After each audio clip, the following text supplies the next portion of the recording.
नमस्कार दोस्तों, स्वागत है आपका उत्तराखंड पीसीएस हिंदी माध्यम में। दोस्तों, आज से हमने उत्तराखंड लोअर पीसीएस मुख्य परीक्षा के लिए तैयारी शुरू कर दी है। जैसा कि आपको पता है कि लोअर पीसीएस मुख्य परीक्षा में 4 पेपर आपके होंगे, जिसमें एक हिंदी का पेपर होगा, दूसरा एसए का, तीसरा सामान्य अध्ययन 1 और चौथा सामान्य अध्ययन 2 का। तो हिंदी और एसए की तैयारी हम बाद में कराएंगे। सबसे पहले हम सामान्य अध्ययन की तैयारी करवा देंगे। तो इसमें सामान्य अध्ययन फर्स्ट की आज हम कुछ बेसिक बातें जानेंगे। तो सामान्य अध्ययन फर्स्ट का जो सिलेबस है वो आपके पास होगा आपके टेबल पे। तो आप देख सकते हो उसका जो पहला पॉइंट है यानी कि भारत का इतिहास, कला, संस्कृति और समाज। तो वहाँ से हम आज अपना सिलेबस कवर करना शुरू करेंगे। तो इसमें है पहला पॉइंट है विभिन्न कला के आयाम, प्राचीन से आधुनिक भारत तक उनके महत्वपूर्ण तत्व, साहित्य, चित्रकला और संगीत। ठीक है। इसके बाद भक्ति आंदोलन, सामाजिक धार्मिक आंदोलन है। और चौथा पॉइंट है भारतीय स्थापत्य कला, प्रमुख भवन, उनकी विशेषताएं।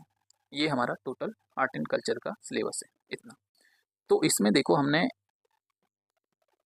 विभिन्न कला के आयाम, प्राचीन से आधुनिक भारत तक और उनके महत्वपूर्ण तथ्य, साहित्य, चित्रकला और संगीत। साथ ही साथ जो चौथा पॉइंट है उसका भी यहाँ पे उसको रखा है, भारतीय स्थापत्य कला, प्रमुख भवन और उनकी विशेषता। ये इसलिए क्योंकि इन दोनों की जो पहला और चौथा पॉइंट है, इन दोनों की प्रवृत्ति एक टाइप की है, और जो दूसरा और तीसरा जो हमारे पास पॉइंट है यानी कि भक्ति आंदोलन और सामाजिक धार्मिक आंदोलन, इनकी प्रवृत्ति एक टाइप की है। तो इन दोनों को एक साथ हम पढ़ेंगे और इन दोनों को एक साथ पढ़ेंगे। तो चलो शुरू करते हैं। तो आज हम टॉपिक शुरू करेंगे विभिन्न कला के आयाम से। ठीक है। तो आज हम विभिन्न कला के आयाम जानेंगे क्या क्या है। तो चलो स्टार्ट करते हैं विभिन्न कला के आयाम। वैसे अगर कला के आयाम की बेसिक बात करें तो कला के आयाम को 2 टाइप से डिवाइड कर सकते हैं, 2D और 3D। ठीक है। यानी कि 2 डायमेंशनल, द्विआयामी और त्रिआयामी में। लेकिन अगर भारत में कला के आयाम की बात करें तो इसको दृश्य कला और प्रदर्शन कला में बांटा गया है। जैसे कि दृश्य कला के जो भाग हैं वो हैं वस्तुकला, मूर्तिकला, मृदभांड, चित्रकलाएं, हस्तशिल्प। ठीक है। ये दृश्य कलाएं क्या होती हैं? त्रिआयामी होती हैं। वस्तु यानी कि जिनको हम त्रिआयामी रूप से देख सकते हैं। ठीक है। जैसे वस्तुकला, कोई इमारत बनी है तो उसे हम देख सकते हैं। मूर्तिकला, कोई मूर्ति है तो उसे देख सकते हैं, 3D में छू सकते हैं। ठीक है। मृदभांड, ये भी 3D में बनी होती हैं। चित्रकलाएं 2D में बनी होती हैं। हस्तशिल्प 3D में बनी होती हैं। ठीक है। और दूसरा जो इसका भाग है वो है प्रदर्शन कला। अगर प्रदर्शन की कला की बात करें तो इसमें क्या होती है, कोई भावना दिखती है, कोई विचार दिखता है, कोई प्रदर्शन हमें दिखता है, तो इसे कहते हैं प्रदर्शन कला। और ये कला का एक अमूर्त रूप है। ठीक है। इसमें जैसे संगीत आ गया, नृत्य विधाएं आ गई, नाट्य नाट्य कला आ गया। ठीक है। कठपुतली कला आ गया, सर्कस आ गया, मार्शल आर्ट आ गया। तो ये सब चीज़ें इसके अंदर आती हैं। जैसे यहाँ पे जैसे आप देख सकते हो मोहिनीअट्टम देख सकते हो, मार्शल आर्ट देख सकते हो। तो ये सब में क्या दिख रही है? भावनाएं दिख रही हैं। तो ये होती है प्रदर्शन कला के अंतर्गत। तो चलो आगे चलते हैं। हम देखो, सबसे पहले आप सिलेबस देखो। सिलेबस में क्या है कि कला के विभिन्न आयाम, साहित्य, चित्रकला, संगीत और स्थापत्य कला। तो आप संगीत, चित्रकला और स्थापत्य कला को देख सकते हो यहाँ पे।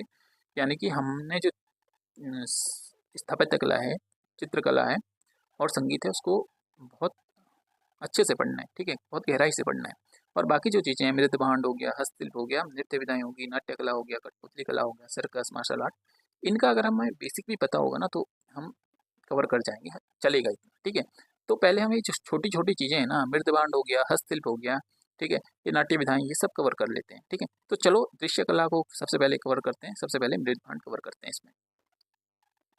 तो मृदभांड की बात करें तो सबसे पहले हमें हड़प्पा से पूर्वकालीन मृदभांड की बात करेंगे हम। जो मिला था पाकिस्तान से 6000 ईस्वा पूर्व की मृदभांड मिला था, जो चित्रित दूसरा मृदभांड था।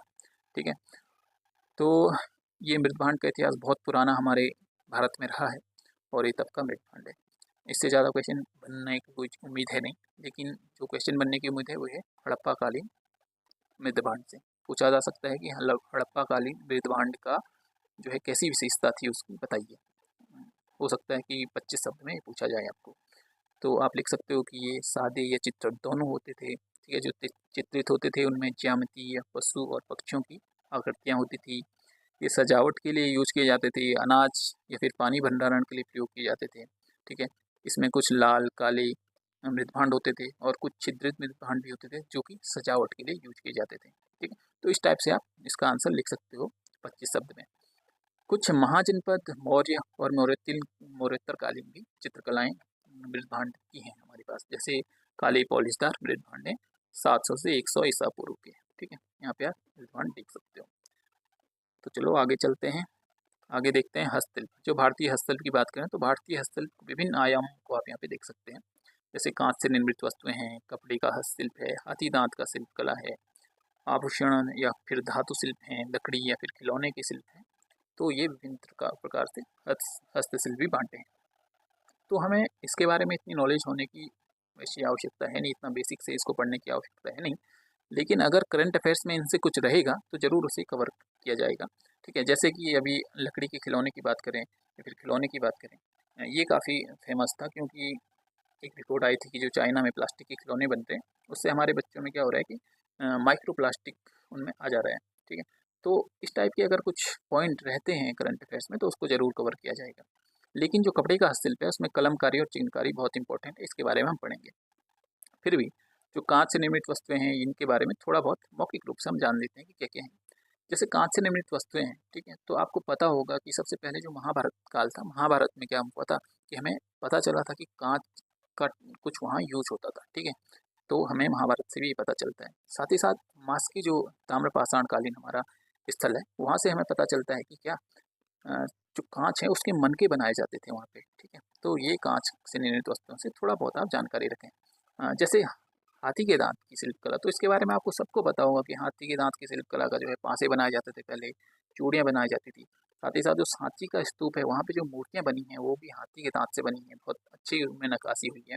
ठीक है, साथ ही साथ निर्यात भी करते थे यहाँ के लोग इनके प्रोडक्ट का, जो हाथी के दांत के प्रोडक्ट हैं। ठीक है, आभूषण धातु शिल्प, अगर इसकी बात करें तो आभूषण धातु शिल्प जैसे चमड़े के, चमड़ा तो खैर उसमें आ जाएगा, लेकिन जैसे इसमें चांदी आ गया, पीतल आ गया, कांसा आ गया। ठीक है, धातु शिल्प में तो कांसा जैसे आपने देखा होगा कि नर्तकी की मूर्ति मिली थी हमें हड़प्पा से। ठीक है, तो आप उससे वहाँ से कनेक्ट कर सकते हो।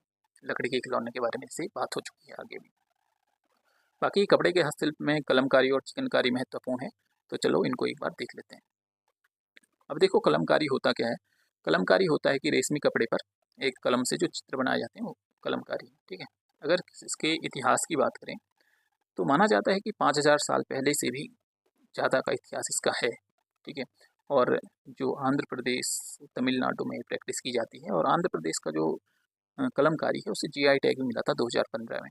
इसकी जो मुख्य बात है ये है कि पीढ़ी दर पीढ़ी ये कला उसमें चलती है, उनके एक ग्रुप है उनमें, उसमें पीढ़ी दर पीढ़ी चली आ रही है। ठीक है, और इसमें जो है प्राकृतिक रंगों का ही प्रयोग होता है, अभी भी इसमें कोई केमिकल प्रयोग नहीं किया जाता। ठीक है, यही इसकी विशेषता है मुख्य।